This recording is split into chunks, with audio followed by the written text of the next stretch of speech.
This is Dan. Hey, Dan, it's John Graham. John, how you doing?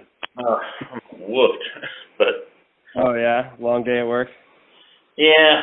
We're putting in a lot of hours. I mean, I'm having fun, but it's just I seem to hit a wall around this time. So. Oh yeah, no, I hear you. Well, I'll try to keep it short and simple. I've been having to do a bigger pitch to most people I talk to, but I think that you're the kind of guy that I can probably give you the short version. Long story short, we want to take over the Democrat Party.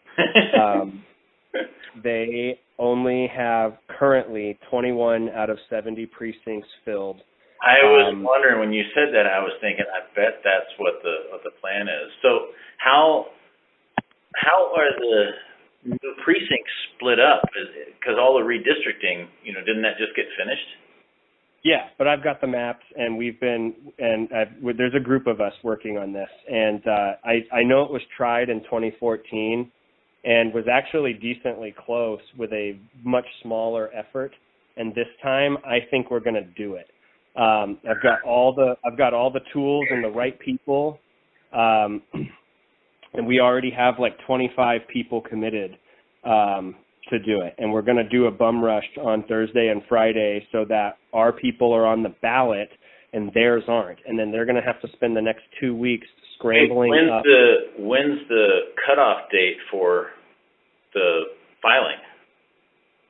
So the cutoff for being on the ballot, like your name printed, is Friday. Wait, is it that? Hold on, let me pull a calendar here.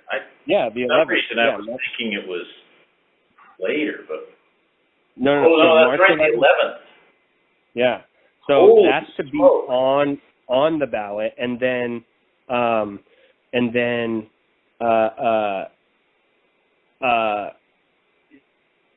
there's 2 weeks to the 25th that you can still file, but it's just but only as a write-in. So your name won't be on the ballot, and you're going to have to campaign and tell people, write me in, right? Yeah. And so basically, this is going to accomplish two things.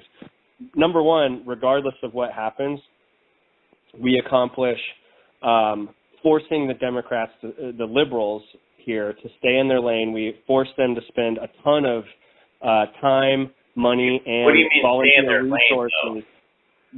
We're going to be forcing them to spend a lot of time, money, and resources to scramble up write-in candidates over the next 2 weeks, and then spend the next couple months trying to spend a bunch of time, money, and resources reaching out to their voters saying, don't fill in the bubble for the person on the ballot. Instead, we need you to write this name in. Yeah, good luck with that.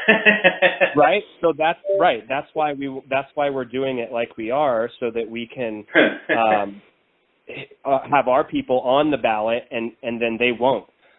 They have, like I said, currently only 21 precincts filled. Of those, 16 of those people are over 70. So I really don't think that they're going to register 21. They've only got 6 registered right now, and one of ours has already registered as well. So there's 7 total Democrat precinct committee races registered for, and one of those is ours already. We have 25 people already on board. Where's the We're trying to get to 40.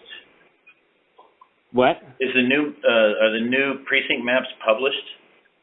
Yeah, they're on the KC Gov elections website. If you go to I was looking, but so that's the ones that show, like, it's not precinct 1 through 70 anymore. That's 313, 314, stuff like that, right? Exactly. Okay, let me see voter precinct. So I was going to say, if we can figure out what precinct you're in. And that's what I was wondering, because I don't even know which one I'm in now. I was in, I think, Mike Town, which is 14, but they seem to have changed the individual precinct maps. Let's see. So that would be Greg McKenzie's. I didn't know Greg lived up by me. He just moved up there a few months ago. Oh, okay. And Mike Towan resigned from the KCRCC, and then Greg took his spot. Why did Mike resign? His dad was having health issues. Oh, that's good. Spend more time with his dad, yeah. Okay, so it looks like I'm in 313.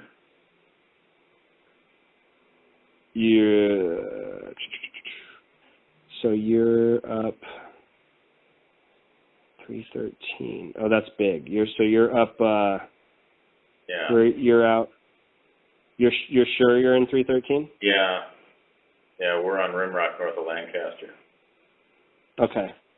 So we still need someone for 313 if you're Now, but where is because I haven't been able to see, like, even you guys have the thing posted, still the old, are the new what am I trying to say?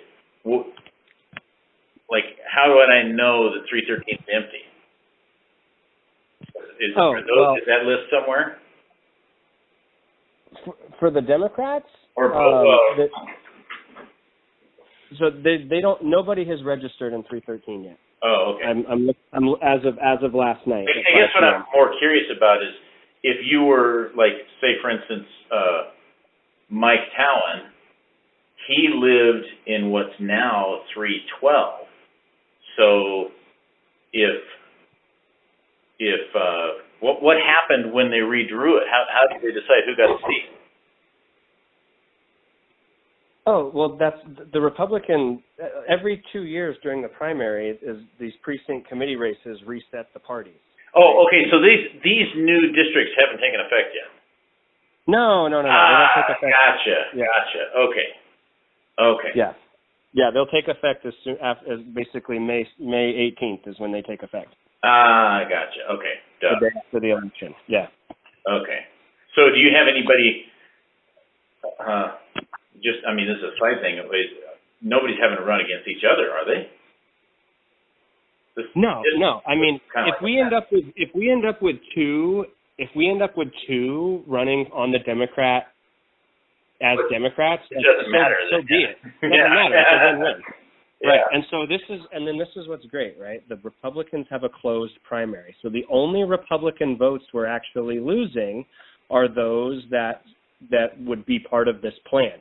In terms of votes, we don't need, because the Democrats have an open primary, I have the Idaho GOP software, and I'm going to go through and basically pull out every single Constitution Party member and then every unaffiliated voter that voted for Trump, and we're going to tell them, hey, we need you, since you guys can't vote in the Republican primary because the Republican primary is closed, but the Democrats is open, I'm going to tell them, hey, you guys need to, or basically we have a couple call campaigns where we're going to call these voters and say, hey, if you want to vote in the primary and take out the liberals, request a Democrat ballot and vote for our people for precinct committee.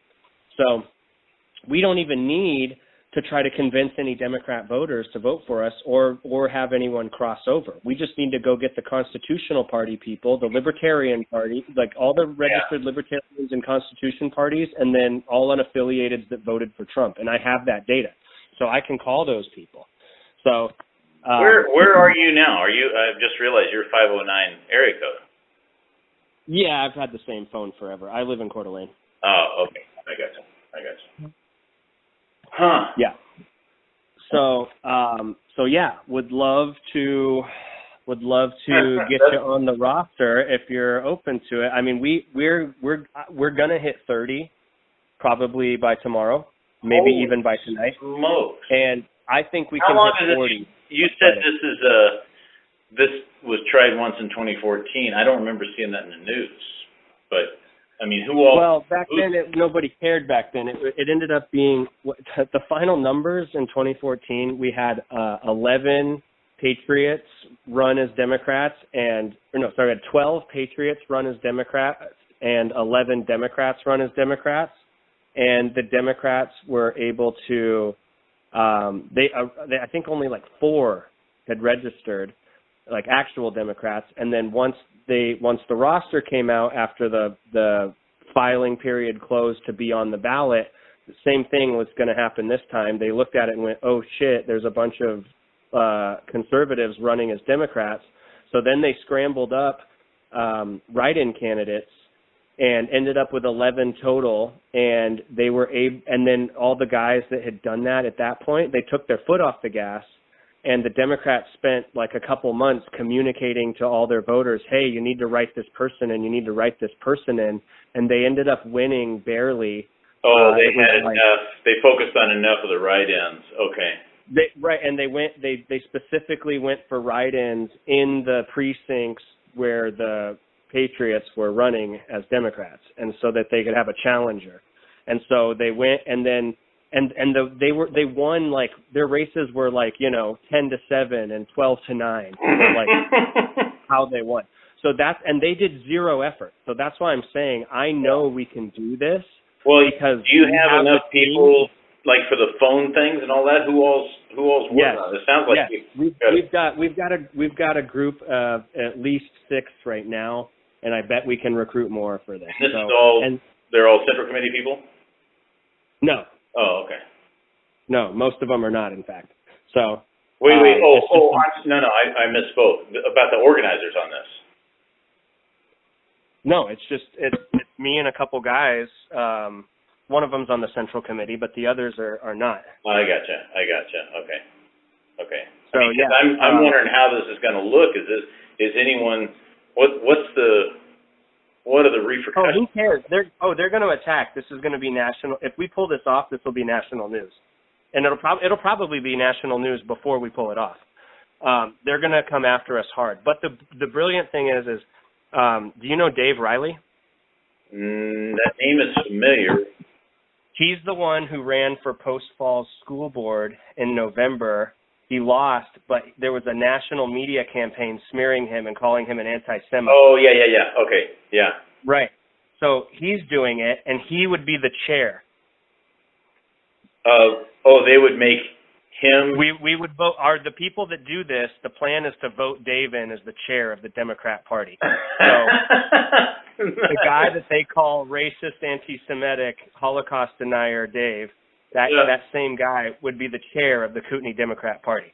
So they're going to attack. They don't have the time or resources to attack 30 or 40 people. They're going to go after low-hanging fruit. They're going to go after Dave, and they're going to go after Brent Regan. Yeah. So is Brent prepared for this? Oh yeah, Brent's totally on board.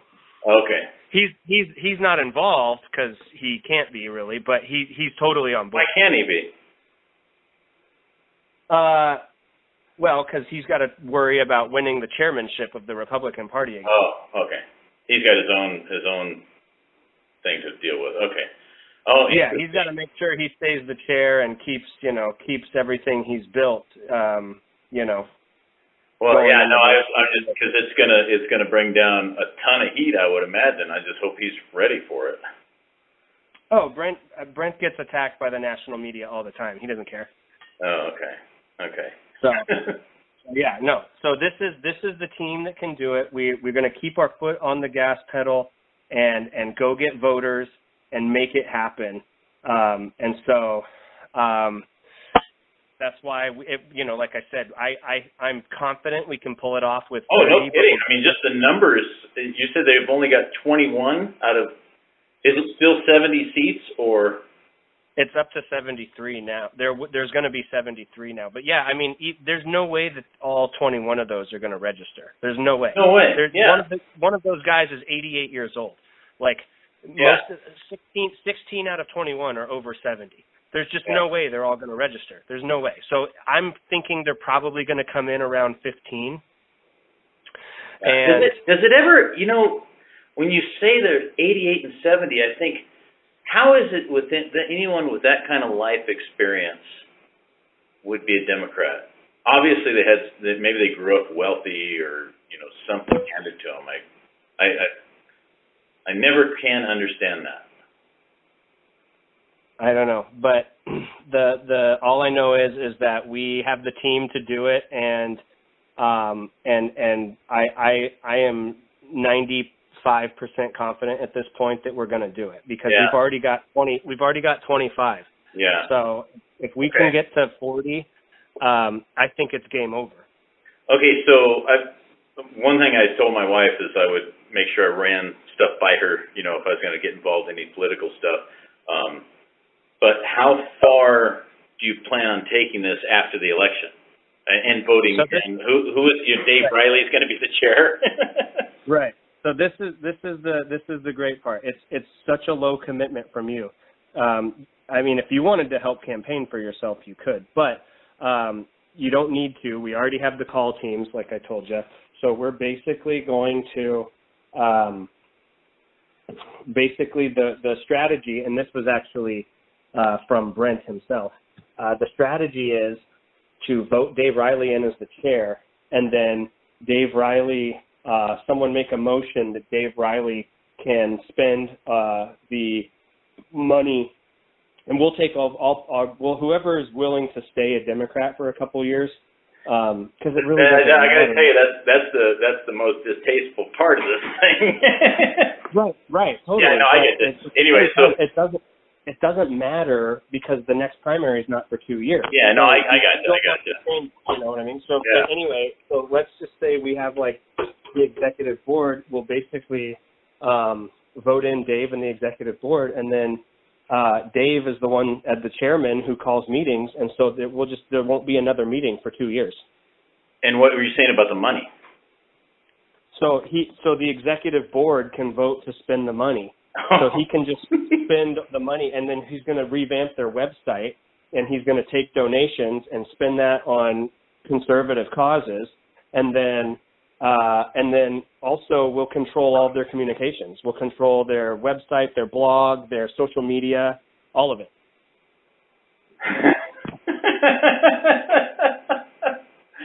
Oh man, you have thought this out. And I'm telling you, and so like I said, that was Brent's plan to take over the social media and everything. Wow. Huh? That was Brent with the social media plan. No, that was actually Dave himself. Oh, okay. But it's perfect. Like, yeah. It makes sense. Yeah. Dave's already like really, really brilliant at social media. So like it makes total sense that he would do that. Yeah. So anyway, yeah, and then like I said, worst case, like no matter what, they have to spend. They're not going to be able to spend those resources helping their rhino candidates that are fake Republicans. They're going to have to spend. Yeah, isn't there one running against Tony? Probably, I don't know. Yeah, that's what I heard. So anyway, so basically they're gonna lose all those resources that would be spent hurting real conservatives, and they're going to have to spend all those resources trying to keep their own party. And then on top of that, so that happens regardless. And then if we do pull this off, then the main thing that's going to happen here that I think is the biggest power move we could do right now, even more so than like winning a bunch of legislative seats, because the truth is across the state, we're not going to win the legislature. Not this time. We're just not there yet. But locally, we can scatter the freaking cockroaches because the Democrat Party shields a lot of these local companies and organizations who are playing both sides. And it's the Democrat Party that shields them from the public from knowing that these companies and organizations here are actually supporting liberals. And so we're going to, having control. I'm not following you. The Democrat Party shields them how? And which corporations? We don't know all of them, right? There's a lot of them that pretend to be for Republicans, but they're actually not. And they'll donate money to some of our Patriot candidates, but in the background, they're helping out liberals. And so this is they won't be able to they won't have that protective layer anymore. You know what I mean? They won't have the Democrat Party and Evan Koch to like attack and like distract from what they're doing. Oh, I figured. Are you talking about monetary donations? Because that should all be above board. No. I'm not just monetary. And there's volunteer support and just all of it. Some of it's monetary. I mean, I know that they're cheating on their reporting. There's no way that they're reporting everything accurately. They lie. They lie about everything. There's no way that they're being honest with their financials. So, so anyway, yeah. So I agree with that. They're lying on the financials for sure. Yeah. So that's why, like I said, this is a win-win no matter what. And if we can actually pull it off, we will be able to expose all these companies and orgs, and we can start picking them off one by one over the next 2 years and boycotting them and attacking. And it's time to go on the offense. We've been on but who do you suspect these way too companies long. are they? I mean, what? I as a business owner, I'm trying to think how I would want to support somebody and not be open about it.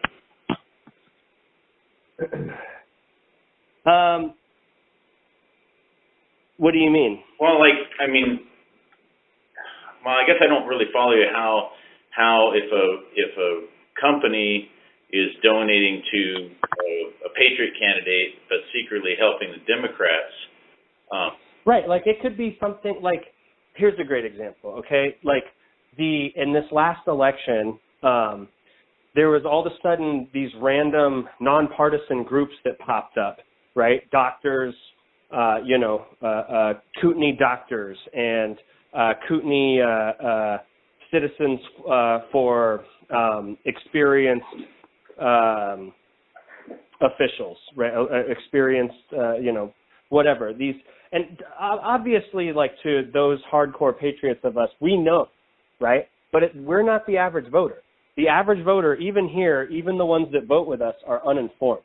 So they had all these what they called like fake third-party nonpartisan groups that were in reality being funded by Jim Hammond and Mayor Widmeyer and like all these other people that are registered Republicans but aren't being Republicans. And and we had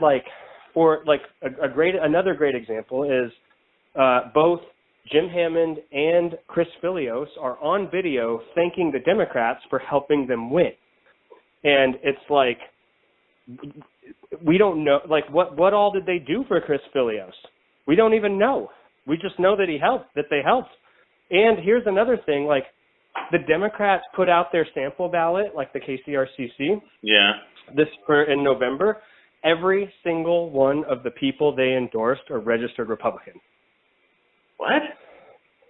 Every single one that they endorsed on their list in November are registered Republicans.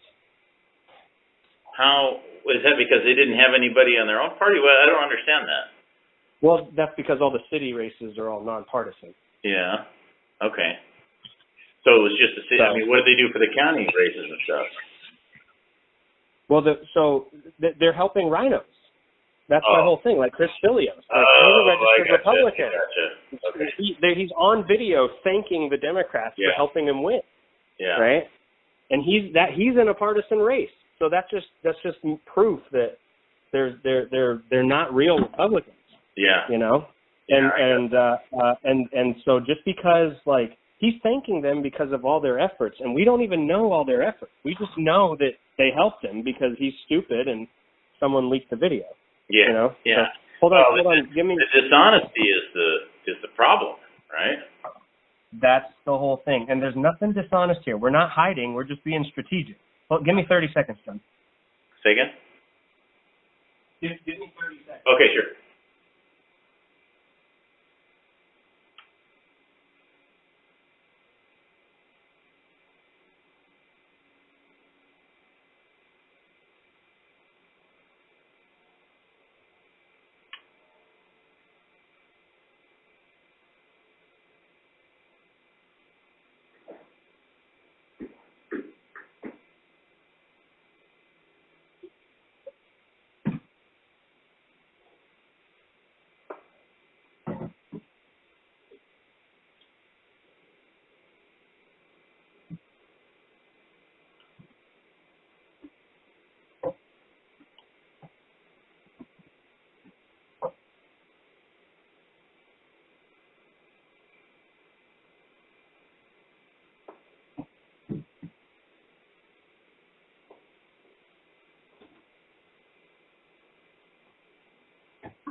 Okay. Sorry about that. Oh, no problem. I've got my daughter, my 2.5-year-old is napping, and she's sleeping on my wife, and so I had to take my wife some food and some water. She got hot. So anyway, yeah. So this is the plan, and I would love if you would be a part of it. Okay, let me talk to Sarah, and time is of the essence. I see that. So. Yeah, I mean, ideally, we'd have you go in Friday. I mean, yeah. Thursday is acceptable, but we really want as many as possible to go in Friday. Yeah. Are you going to have? Well, I'm wondering. How's this going to, well, it'll make the news right away, I guess, right? Yeah. Oh, yeah. They're going to know either, depending on when the person at the clerk's office fills it all out, they're either going to know Wednesday night or, Friday night or Monday morning. So as soon as they figure it out, I can guarantee you there will be a press article within 48 hours. Yeah. Yeah. Maybe even, probably sooner. Probably sooner, I would guess. Whatever their big news is, yeah. So yeah, the roster is, I'm so excited. I mean, Dave Riley, John Malloy, I don't know if you know him. I know John Malloy well, yeah. Yeah, he's the one that went for it in 2014. Yeah. I would encourage you to talk to him about it because he's one of the main people in the group getting it done this time, and I think he'll tell you that this time we have a much stronger effort than they did in 2014, and I think we can actually pull it off this time. So we've got him. Do you know a Dale Herbold? No, this name's not familiar at all. Nina Beasley? Yes, I'm trying to think. Who is that? That is... She's the volunteer coordinator for the KCRCC. She just win something, though? No. Okay. So I'm making my wife do it. I'm that kind of husband, I would do it, but if I do it, then I can't be on the KCRCC anymore. And I've got this long-term vision and plan that's going to come together over the summer. And I'm going to build this youth army, and we're going to do some major registration blitzes. We're going to do some major, absentee ballot blitzes. We're going to try to sign up as many elderly folks as possible on absentee, and then we're going to I have a ballot harvest plan. Yeah. Ballot harvesting is legal in this state, and literally have this youth army go around and, 1, pick up ballots on election day, absentee ballots, and 2, actually pick people up and drive them to the polls. Yeah. So my goal is to get this army of volunteers up to close to 100 if possible by November, so that we can just sweep as much as possible. So it's not going to be ready by May, so that's why I need to get voted back in to the youth position so I can keep working on this. So, and I don't think there's going to be any challengers, but I don't know. We'll see. I mean, people are pretty happy with me so far, so I think that they'll vote me back in. But otherwise, I would be doing it. I mean, yeah. So. Interesting. Okay. All right. Good deal. Well, let me talk to her, and I will get back with you. Let's see. What's today? Tuesday? Today's Tuesday, yeah. Just as soon as I can. Okay, so tomorrow. Tomorrow, the next day, yeah. Okay, cool. All right. Cool. Yeah. If you have any questions at all, feel free to reach out. And then, like I said, if you're friends with John Malloy, reach out to him and pick his brain about it. And I'm sure he'll have a different perspective as well. So. Okay. Yeah. Okay. Cool. All right. Thanks for including me. Yes, absolutely. Thanks, John. All right, talk later. Bye. Talk to you later. Bye.